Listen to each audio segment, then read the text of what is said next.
Hey, everybody. Welcome to Church at Home with Rachel for Thursday, the 12th of June. Today, I'd like to talk to you about a little passage from a book by Jean Vanier called Eruption to Hope. It starts off with this poem.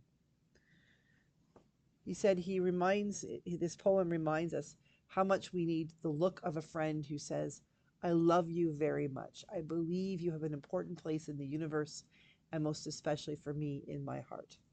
So this poem is what it makes him think of this. He put coffee in the cup.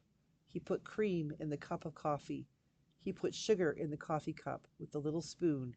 He stirred it up. He tried a sip. He put the back of the cup. He never spoke. He lit a cigarette. He made rings of the smoke. He put the ashes in the ashtray. Without talking to me, without taking note, he stood up. He put his hat on his head. He put on his raincoat because it was a rainy day, and he went away without a word, without a glance aside. And me, I laid my head in my hand and I cried. That poem was called Early Breakfast by Jacques Prévert, translated by William E. Baker, 1967. And then Vanier says this: Who has not known this pain? He left without even looking at me. Or perhaps we have aroused this feeling in others.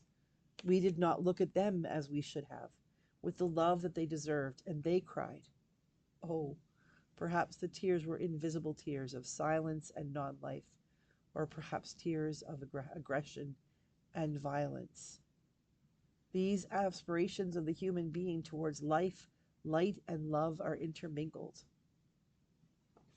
I love that. You see, Jean Vanier was working with people, mostly men, I believe, in the early days of L'Arche. He was working with people who were physically and emotionally differently abled. They weren't able to communicate the way you and I communicate.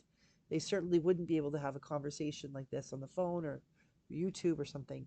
And he was beginning to understand, working with these men, of the absolute desire they had to be loved and the desire they had to love for others, that they had to share that love with others when they had grown up believing or being treated like they had nothing to offer. How many times have you in your life seen someone like that? Maybe sometimes we think of people with a child with Down syndrome, or an adult with Down syndrome, or someone who is profoundly differently abled, someone who appears is so autistic or something that they can't understand you, and you certainly can't understand them, or someone who is nonverbal, who isn't able to speak or emote or show you what they're feeling. It's very easy, I think, for people like us, like me, people who are able-bodied or relatively so, to be able to say, "Oh, that person can't. They can't run and throw a ball. They can't have a first date. They can't fall in love because they can't communicate, because they can't move, because why not?" Like that poem of presumably a woman watching the man that she loves, going through the early morning breakfast routine and completely ignoring her. Who knows what he had on his mind? Maybe he was worried about being fired at work that day. Who knows? But the point is that regardless of what he was feeling or thinking or planning to do, she was over here in her own little world, expecting, needing, desiring to be loved, to be acknowledged, even just to be noticed. And I think we can all relate to that. There have been times, no matter how popular you are or how beautiful you are, there are times in every person's life when they look around and think, no one notices me. They're screaming inside their head, will someone just listen to me? I need a hug. I need a kiss. I need a caress. I need someone to say to me that I'm worthy. And yet they have nothing. A lot of us are fortunate enough that in our lives we do find someone, or we have seasons in our lives when we've had someone who can reflect that love back to us, someone to whom we can give that love. But what about people who don't? What about those people that we ignore as we walk by? What about people who struggle trying to share their emotions? Because sharing emotions is very much a part of being in a relationship, but there's lots of people who really struggle with that. And just because they can't or can't seem don't seem to want to doesn't mean they don't have emotions, doesn't mean they don't love back as well. Doesn't mean they don't want to love you, but maybe they just don't know how. Maybe they haven't figured out how to be ready. Like I talked about yesterday. It takes a bit of faith. One of the things I think in our world right now that we really need to pay attention to is each other. We live in a world that is twisting and turning and being turned upside down all the time. There are people to the south of where I am who are terrified. This past weekend, the National Guard was brought out for what, for all intents and purposes, seemed like a relatively peaceful protest. There are people who are standing up and are willing to be hurt, willing to be arrested, willing to speak out because they don't agree with what's happening in the world. And that's good. There needs to be people, protesters. There need to be activists. There need to be people who do that. But there are, for as many people who are willing to stand up and say, arrest me, throw me away, throw away the key. I will not stand by. There are just as many people who say, I'd love to do that, but I can't. Their way of being, their way of being an activist, their way of protesting is different. We can talk about that another day. But not everybody can emote. Not everybody can project their feelings. Not everybody can let other people know how they're feeling. And that can be so lonely. Because when you don't do that, when you don't let other people do that, even when you want to, you're often separated from other people. Like the woman sitting at the table, feeling like, where is he? I love him. I want him to acknowledge me. And my heart is broken. And quite possibly, his heart might be broken too, as he's thinking to himself, why doesn't she say something? Can't she be the first to speak? Why do I have to be the one who does that work? Most of us, especially if you're watching something like this, most of us have the ability to try to do that.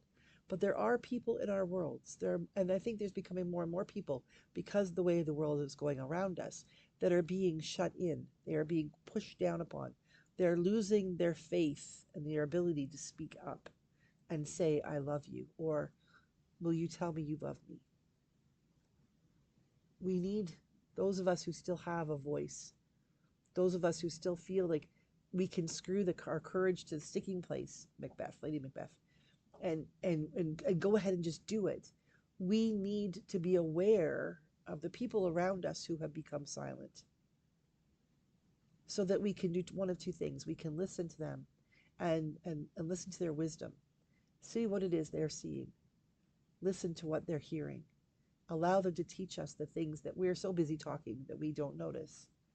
And the other thing is that by listening to them, by going to them and saying, what do you think? How are you doing? That may indeed allow them not just to share their wisdom, but to simply share, to know that they are loved, to know that they have a voice, especially those whose voice has been silenced. L'Arche is a great example of how people, through the relationship of love that is developed between two people who care about each other deeply, who are very good friends, not sexual intimacy, but intimacy in the best way, where two people can learn to understand unspoken language. That's what Jean Vanier learned and was trying to teach. We need to be more attuned to that, because while there are lots and lots of people in the world like the core members of L'Arche and people and groups like that, there are more and more people who are perfectly capable of speaking physically, but emotionally they feel they're being shut down. And we, those of us who are able to speak and listen and pay attention, need to reach out to them and say, I'll listen. Even if you use no words, I'll listen to your body language. I'll listen to the words you don't say. I'll read between the lines. I'll sit and I will listen and I will love.